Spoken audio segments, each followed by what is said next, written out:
Now in this problem they have said that sine 2 pi by 7 plus sine 4 pi by 7 plus sine 8 pi by 7 is nothing but root 7 by 2. Now let us start the sum like this. Let 2 pi by 7 be alpha. And let us start the sum with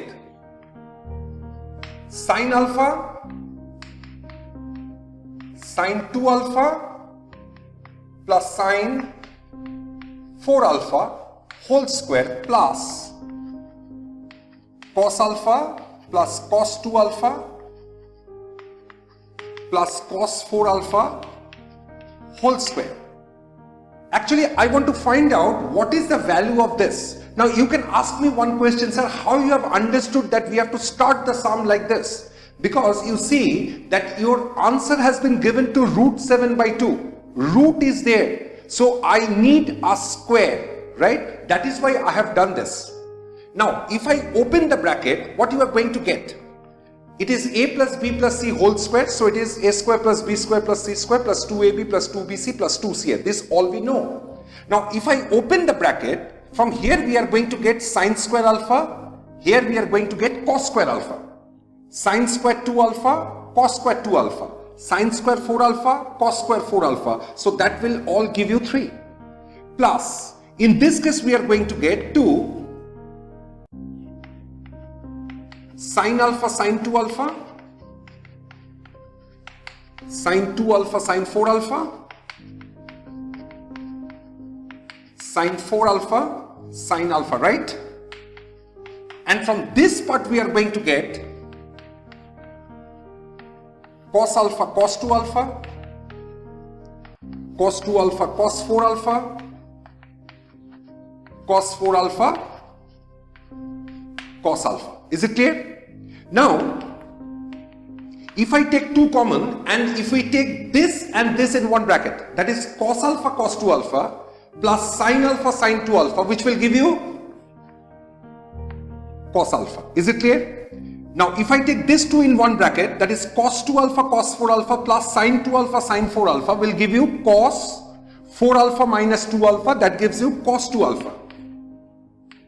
And similarly from here we are going to get cos 3 alpha. Is it clear to all of you?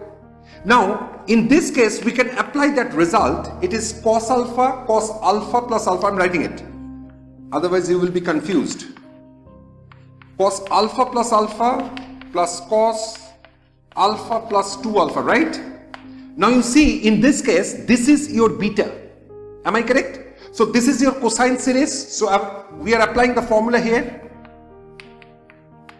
Sine n beta by 2 by sine beta by 2 cos the first angle plus the last angle divided by 2, which will give you cos 2 alpha. So what we are getting here? 3 plus 2 sine 3 alpha by 2. Look it carefully here. We have 2 pi by 7 as alpha, therefore your 3 alpha by 2 will give you what? Tell me fast. 3 pi by 7, right? And it is 3 pi by 7. And cos 2 alpha will give you what? Cos 2 alpha will give you what? Cos 4 pi by 7. Divided by sine alpha by 2. Sine alpha by 2 is nothing but sine pi by 7. Am I correct? Now, 2 sine A cos B can be written as what? 2 sine A cos B, sine A plus B plus sine A minus B. Sine A plus B plus sine A minus B.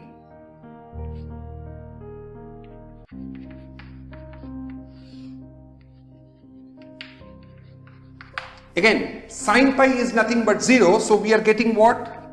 3 minus 1, which is nothing but your 2. Is it clear all?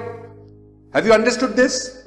Sine of minus theta is minus sine pi by 7. Sine pi by 7, it gets off because sine pi is 0. Is it clear? So we are getting it as nothing but 2. So therefore, this is nothing but equals to 2. Let us just keep this thing in our hand. Now let me just rub this portion.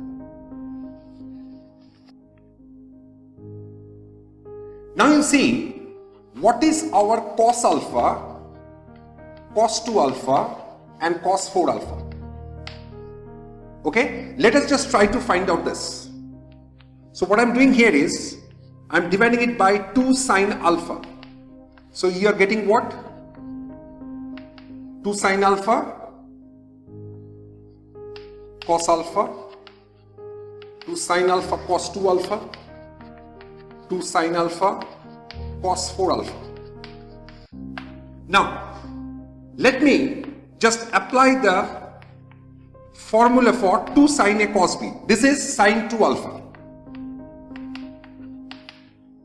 This we are applying 2 sine A cos B, sine A plus B plus sine A minus B. 2 sine A cos B, sine A plus B plus sine A minus B. Is it clear? So what we are getting, sine 3 alpha goes off. So we are left with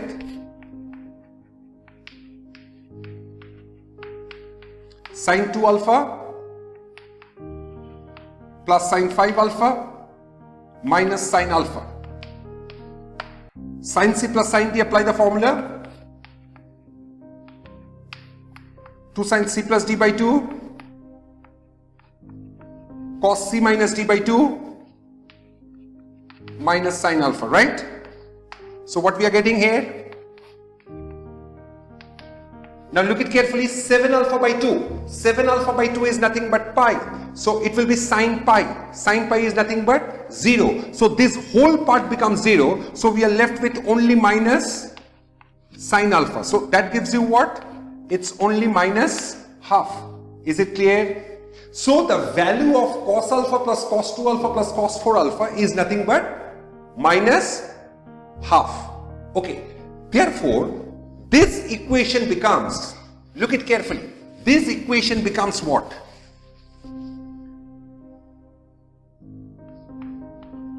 Sine alpha plus sine 2 alpha plus sine 4 alpha whole square plus, this is minus half, so it gives you 1 by 4 equals to 2.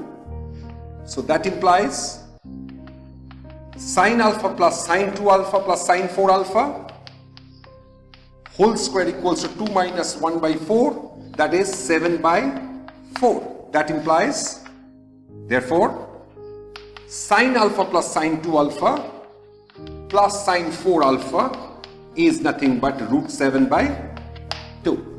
Have you understood this problem? This is a very important sum. It's a very critical sum at the same time. So you must remember the approach that I have done in the beginning of the sum. Is it clear to all of you?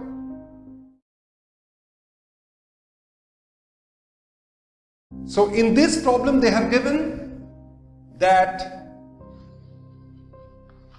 tan theta equals to tan alpha minus tan beta divided by 1 minus tan alpha tan beta. Now what I'm doing is I'm converting all the tans in the right hand side in terms of sine and cos. So what we are going to get? Sine alpha cos beta minus sine beta cos alpha divided by minus sine alpha sine beta. Have you understood this? Actually in the numerator we are getting sine alpha by cos alpha minus sine beta by cos beta, then we are taking the LCM cos alpha cos beta, so we are getting this, and in the denominator we are getting cos alpha cos beta in the second term. So if we take the LCM cos alpha cos beta, so cos alpha cos beta will come here minus sine alpha sine beta divided by cos alpha cos beta, right? That cos alpha cos beta will get cancelled with the numerator term. So we are getting here as sine alpha minus beta, and in the denominator we are getting cos alpha plus beta. Is it clear? So we got tan theta is nothing but sine alpha minus beta divided by cos alpha plus beta. Is it clear? Let us take the left hand side, which is given to us as sine 2 theta. Sine 2 theta can be written as what? 2 tan theta divided by 1 plus tan square theta. So in place of tan theta I am replacing it with this sine alpha minus beta by cos alpha plus beta. So we are getting sine alpha minus beta cos alpha plus beta after taking the LCM from the denominator. And here we are getting cos square alpha plus beta plus sine square alpha minus beta, right? Now, in the numerator, 2 sine A cos B I am applying, sine A plus B plus sine A minus B, minus sign will be there, divided by, in this case what I am doing here is, I am taking half common, so it will be what? 2 cos square alpha plus beta plus 2 sine square alpha minus beta. So we are getting in the numerator as sine 2 alpha minus sine 2 beta, which actually we got in the proof part, which is given to us. And in the denominator we are getting half is outside. 2 cos square theta can be written as 1 plus cos 2 theta, and 2 sine square alpha minus beta can be written as 1 minus cos 2 theta. Is it clear? So what we are getting now? Sine 2 alpha minus sine 2 beta divided by half. It's 2 plus, now we are applying cos C minus cos D formula. Okay? Have you got it? 1 plus 1 is 2. Now cos 2 times alpha plus beta minus cos 2 times alpha minus beta. Treat this thing as your C and this thing as your D and apply cos C minus cos D formula. What is cos C minus cos D formula?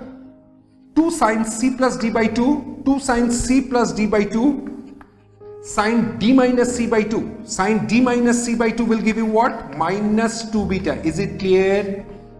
So what we are getting, let me just take 2 common, so that half will get cancelled. So we are left with sine 2 alpha minus sine 2 beta divided by 1 minus sine 2 alpha sine 2 beta. Is it clear? Because this minus sign will come out. Sine of minus theta is minus sine theta. So that minus will come out and we are getting 1 minus sine 2 alpha sine 2 beta, which is nothing but your right hand side. Proved.